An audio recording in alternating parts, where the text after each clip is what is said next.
Ce soir, Dieu est au milieu de nous. Alléluia.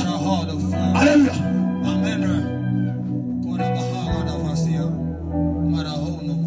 Je te pose une question.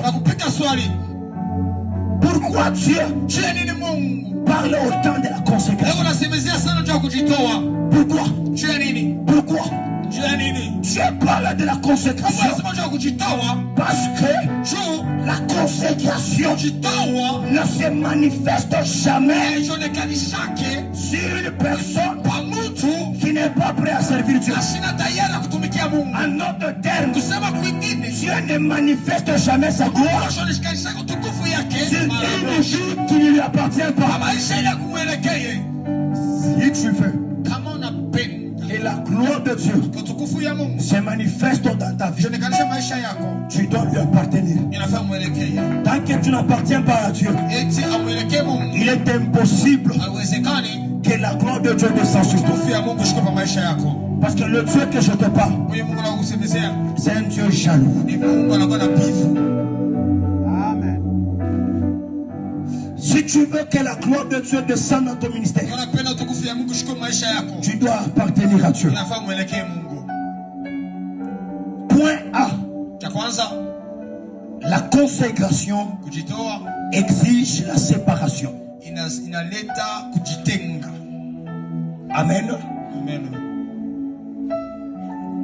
Quand vous lisez, vous commencez du verset 2 jusqu'au 4e. Verset 2 jusqu'à 4.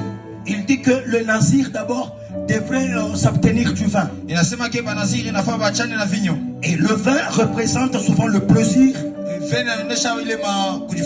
la dépendance, les influences qui te détournent ton cœur à Dieu. Ici, il avait dit il ne doit pas toucher au vin.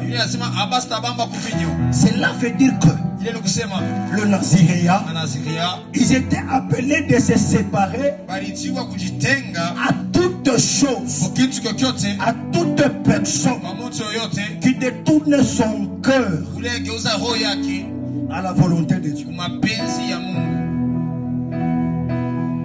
Si ta famille détourne ton cœur à la volonté de Dieu, sépare les deux.